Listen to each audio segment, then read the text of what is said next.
Do you remember a couple of years ago we were in the car and we're driving down toward Branson, and I said to you, "Hey, Mark, I think that these politicians, when they're new, go to parties, pictures are taken, and those pictures are used against them." And you started to talk about what really happens. Would you mind doing that today? Yeah, I'll be happy to talk about what really happens. You know, and you hear people talk about it all the time. Well, these the phones are ringing off the hook, and we don't even take calls. calls. we haven't even put the number out, and people are calling in. I don't blame you. I know people are upset and mad, and Vinny, I talked about that before we came on the air. I know there's a lot of people out there angry. They are as angry as they've ever been. I hear them. They call me. They email me, and I know that we're your voice out there today. And I know you're angry, and I know you want to talk about it. But I'm going to talk about it for a while because I really got a lot of stuff to get off my chest. Vinny, what happens to these young legislators that go to Jefferson City? What happens to these young congressmen? When I say young, I don't mean age. I mean people who are new into their political careers. These special interests. It's not overt.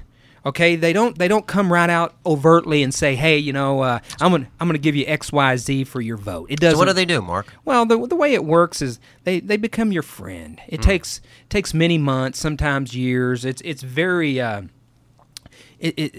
I guess the term I'm looking for is it's not overt, but what's the other term I'm looking for? They're very. It creeps in. Yeah, it creeps in, absolutely, and so they become your friend. They take you out for coffee.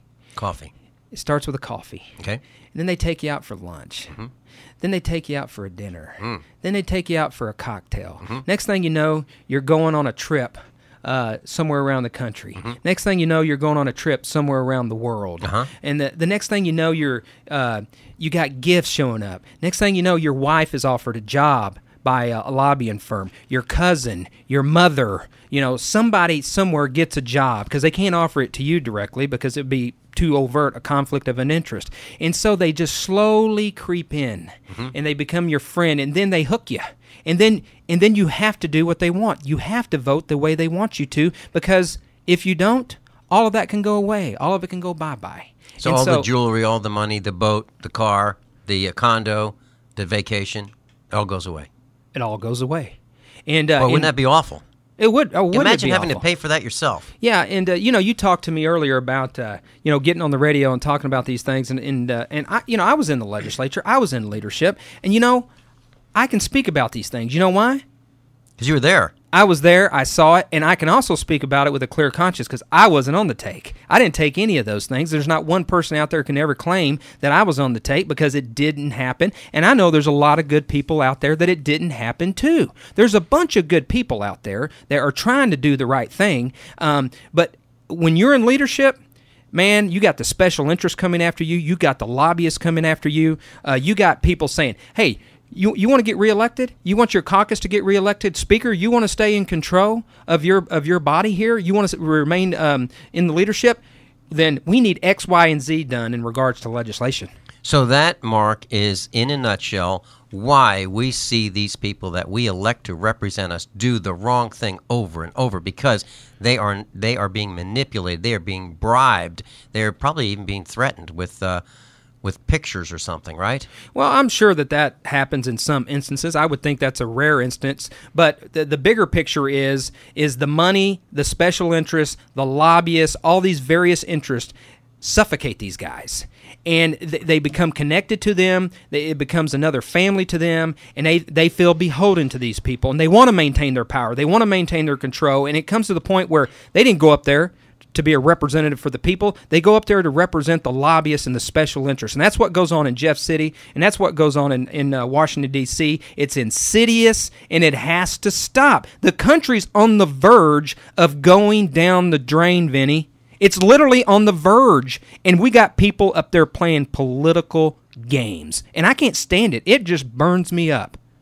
Yeah, it burns me up, too. I'm furious. I really am. And I'd like to talk about how we can, at some point, how we can turn the tide. And I have a method to do it. And on the other side of this break, let's talk about it on the other side, the bottom of the hour break. I'm Mark Wright. I'm here with Vinny Finelli on USA Prepares. And we're hot. Shoot me like a rocket into space, baby.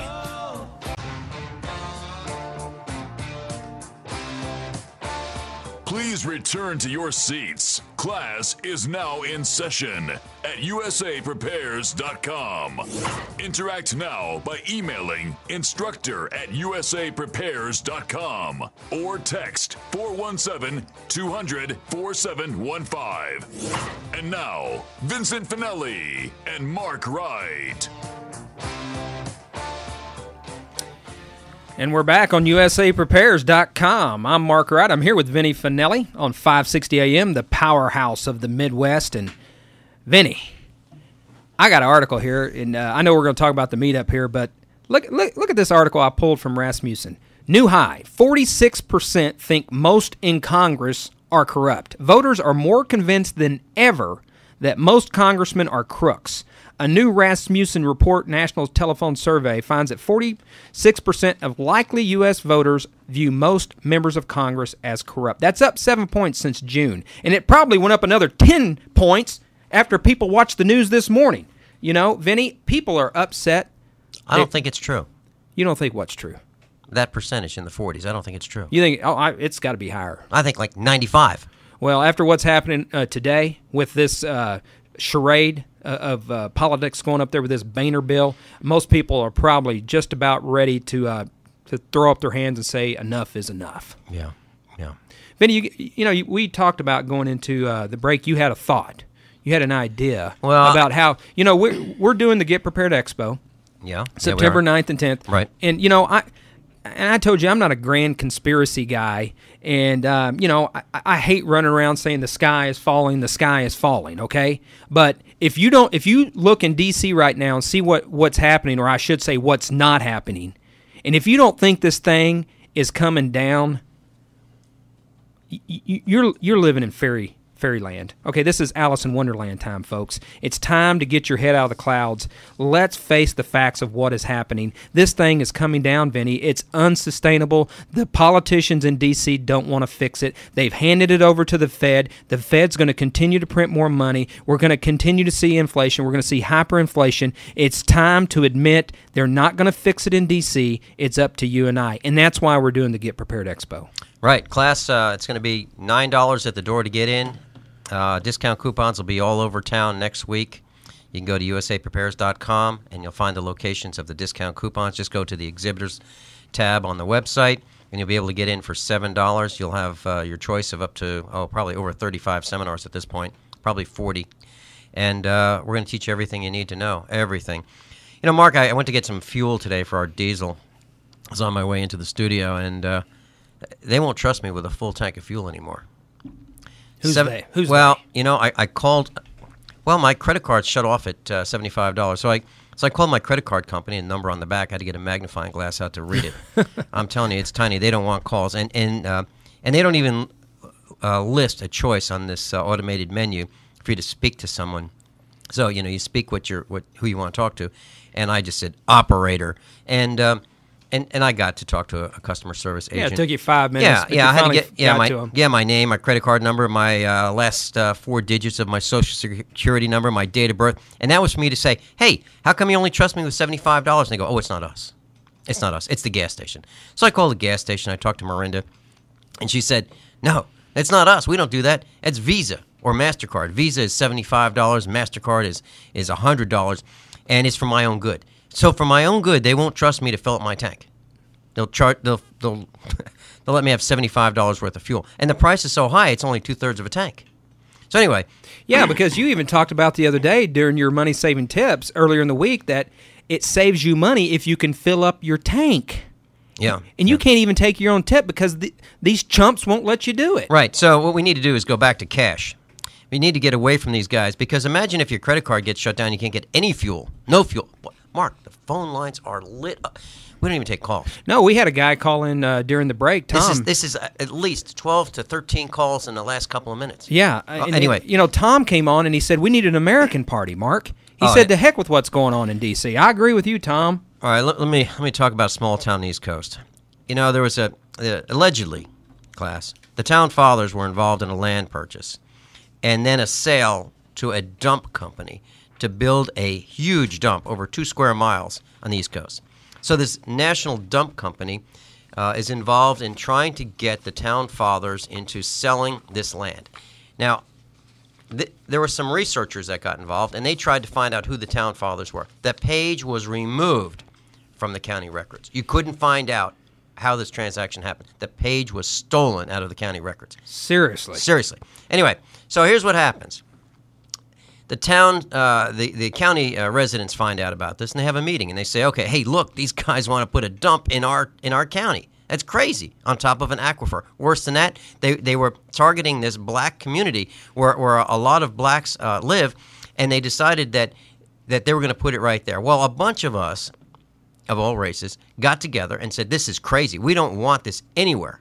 And so we all got together, and we had meetings, and we had petitions, and we had letters to the county commissioner, and we had letters to the county manager, and we had letters to the editor, and we took out ads in the newspaper, and we went on TV, and we went to meeting after meeting after meeting.